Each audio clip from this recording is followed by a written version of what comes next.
Hi, my name is Kevin, and I will be completing a focused respiratory assessment. Okay, so first I would introduce myself to the patient. Hi, my name is Kevin. I'll be your nurse today, and I'll be checking your lungs, listening to your lungs. Could I please have your name and date of birth? Okay, so I confirm with an armband. Wonderful. I'm gonna check for safety, making sure that the wheels are locked, the bed is low, call bell in reach, and the equipment is working well. Then I will give us some privacy, raise the bed to an appropriate height, ask the patient if they have any questions, and especially if they have any pain. 0 being no pain, 10 being the worst pain they've ever imagined.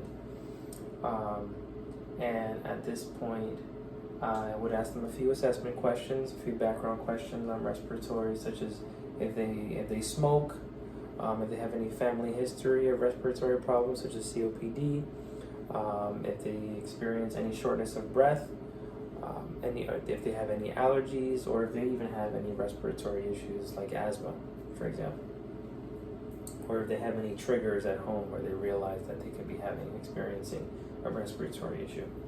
Or you can also ask if there's any chemicals where they work that they can easily breathe in and cause any issues. Then I would inspect their chest, so I would ask them to remove their shirt so I can take a look at their chest. I want to inspect for symmetry on inspiration and expiration. I want to check the color and to make sure that there's no cyanosis. Turgor, I'm going to pinch the skin at the upper chest to find if there's any tenting. I'm also going to assess the mucous membranes. I will ask them to open his mouth so I can make sure that the inside is pink and moist. I would then go down to his fingers and check the capillary refill. It's less than 2 seconds. Check his pulse ox, ensuring that it's above the appropriate standard for the hospital.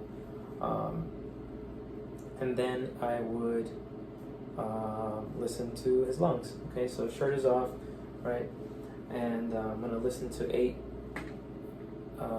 sites on the front, 8 sides on the sides, and 10 sites on the back. Okay, so first, put on my stethoscope.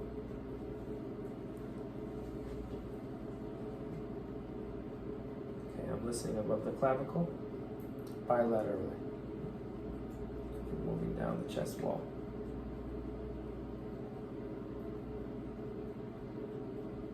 And I'm listening for a full inspiration and expiration on each side. And laterally, I would ask the patient to bring their arms up so that I can get underneath their axilla. Okay, here I would go in a zigzag motion, so perhaps towards the inner aspect of the axilla, underneath it, and then zigzag towards the outside, anterior, posterior. And I would check each side bilaterally. Okay. Then initially I would have had this patient sitting in a semi-Fowler's or between semi and high Fowler's position. That way I can sit the patient up, or perhaps I would have him sitting at the edge of the bed with the legs dangling, so it's easier to listen to the back.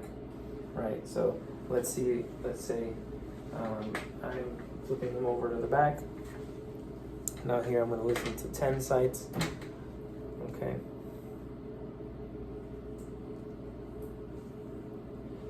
Starting here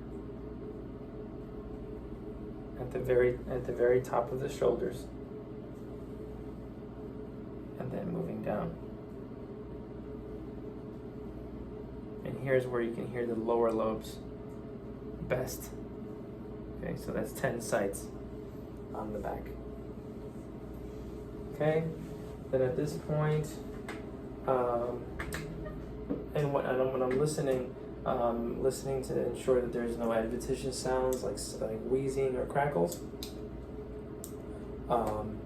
I then would bring the patient down to a workable. I've already had him at a workable height, so I would bring him down to a low position, ensure that the wheels are locked, call bell in reach. equipment is working, ask the patient if they have any questions or concerns, and remove my gloves, perform hand hygiene, and document my findings.